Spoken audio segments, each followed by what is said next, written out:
कि अक्सर देखने को मिलता है कि अच्छे लोग, पुण्यात्मा लोग, भक्त लोग दुखी पाए जाते हैं, जबकि पापी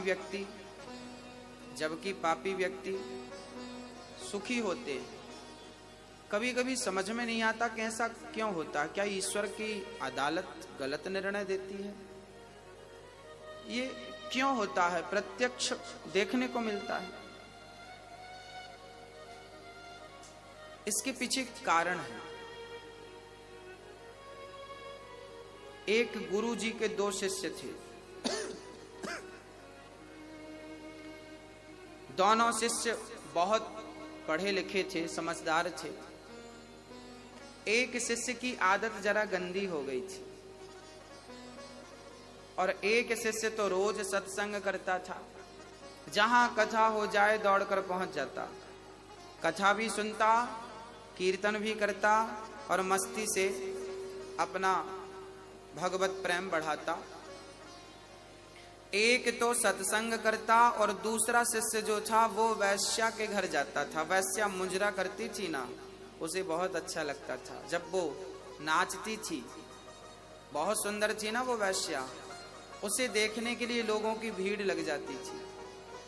आपने भी देखा होगा, आज भी गांव में कथा भागवत सुनाने, अभी हम कथा सुनाने गए थे बिहार में, तो वहां लोगों ने बताया कि महाराज जी कथा में इतनी भीड़ नहीं है, इन गांव वालों को पता बस चल जाए कि कोई नाचने वाली आई है तो सबसे ज्यादा बूढ़ों की भीड़ लगती है।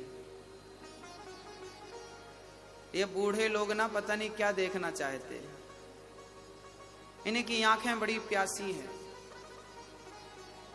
बहुत गंभीरता से समझिएगा, ये जो आंखें हैं ना आपकी, शरीर पूरा होने को आया पर अभी तक देखने की इच्छा पूरी नहीं हुई।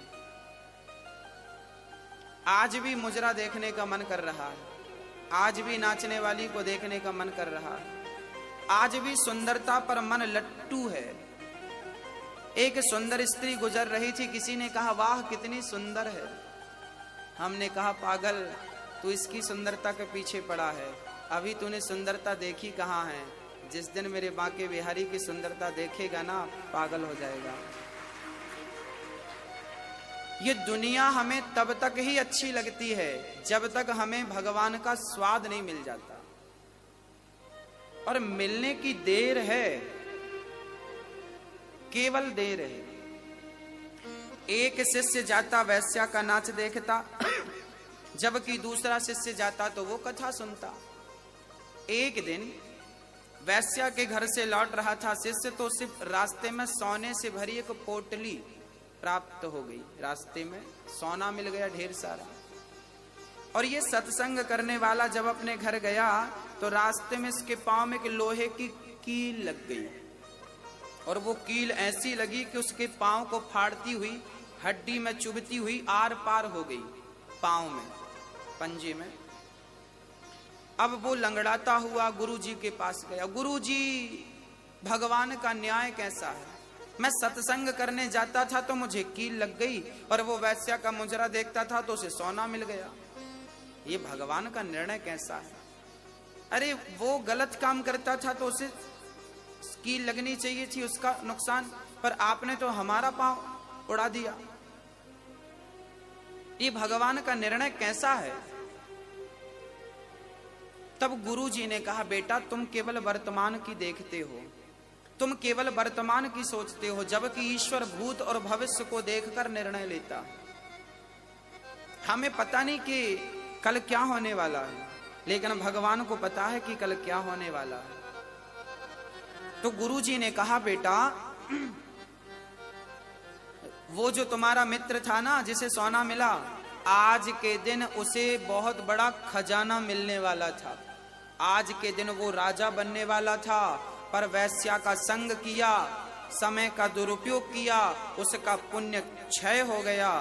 और भगवान ने कहा कि इसे राजा बनना था, क्योंकि पिछले जन्म में इसका पुण्य ज्यादा था, इसे राजा बनना था, पर वैश्या का संग कर करके इसने सारा पुण्य खत्म कर लिया।